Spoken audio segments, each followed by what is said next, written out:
Welcome back to Ultimate Recaps. Today I will go over the movie Mad Money, released in 2008. Spoilers ahead.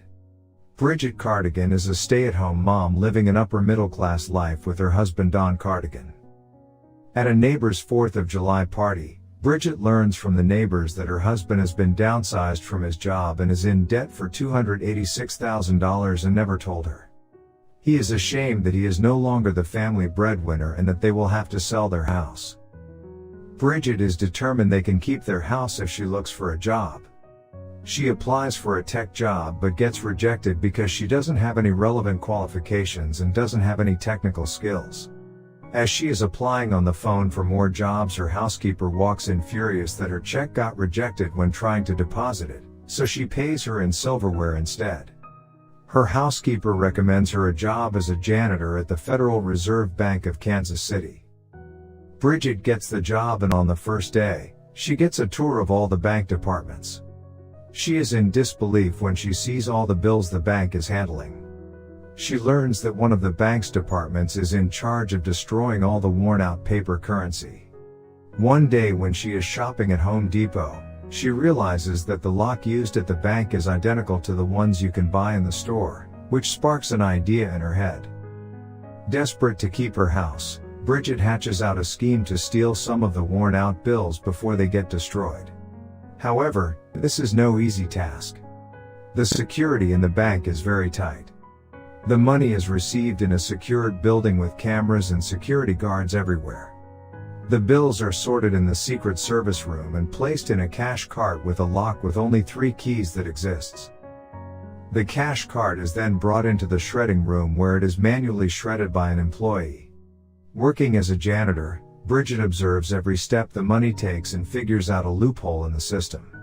For her plan to work, she needs to recruit Nina, who works the shredder, and Jackie, who takes the cash carts from the Secret Service room to the shredding room.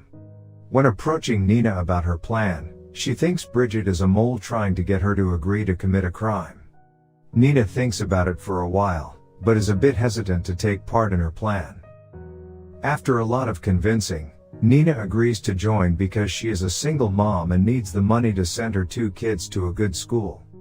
Jackie is much younger and more naive than Bridget and Jackie, so she takes no convincing to join the team. They meet up at a bar and plan the whole operation. Bridget sneaks in the fake lock in her belt buckle, bypassing the metal detectors. She stores it in her locker room to use later in the day. When they plan to start their operation, Jackie backs down at the last minute because she has a bad feeling about that day. Bridget and Nina convince Jackie to complete the heist the following day. The next day the heist begins for real, with Bridget replacing a cash cart's official master brand lock with the identical lock she placed in her locker while pretending to clean the Secret Service room. Bridget then gives Nina the official lock by hiding it in the women's bathroom and informs Jackie the cash cart's number. When Jackie receives the chosen cart, she discards some of the bills in a garbage bin before delivering it to Nina, who opens it with Bridget's key and restores the official lock before shredding the remaining cash. Meanwhile, Bridget recovers the discarded cash from the garbage, and divides it between Nina and Jackie in the women's bathroom as part of her housekeeping responsibilities. At the end of the day, Jackie almost gets caught as some bills are hanging out from her waist side, but she realizes it just in time and she gets away. The same day, they meet up at Bridget's house to count the money. They made out with $33,000 each and celebrate their big win. Although it is a success, it's not as much money as they hoped for. Don finds out about Bridget's secret crime and gets furious at her, but decides to go along with her plan of robbing more until they are out of debt.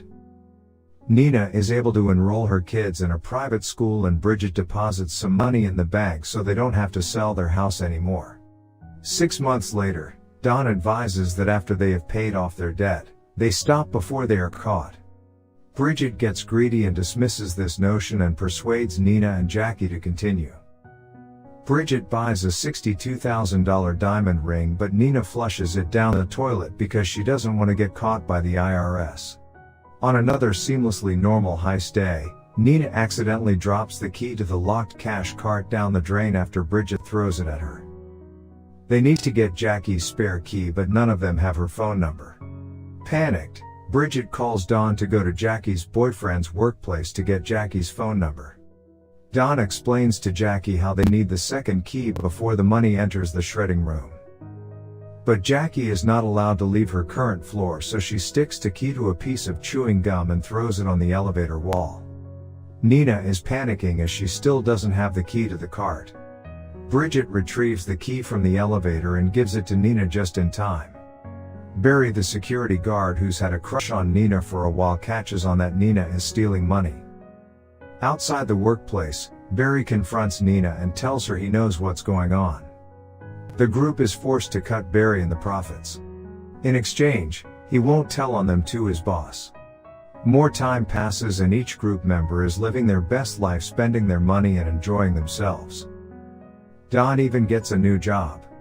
At Bridget's house party, she encounters an uninvited federal bank examiner and the next day notices the same man at work. Glover, who is the man in charge of the bank's security, is confronted by the examiner, who claims these women are secretly stealing from him right under his nose. Glover refuses to accept anyone has taken a single bill from his bank out of professional pride.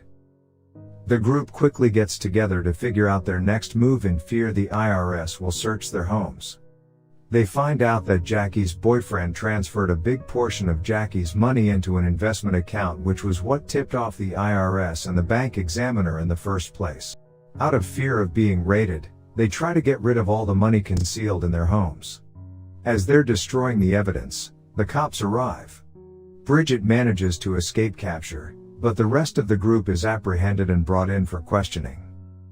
Bridget meets with the bank examiner and she tells him that he can't prove she stole anything, as the money is untraceable. Bridget remembers that her neighbor that first informed her that Don lost his job as a tax attorney. She hires him as their lawyer to defend them by paying him a large amount of cash.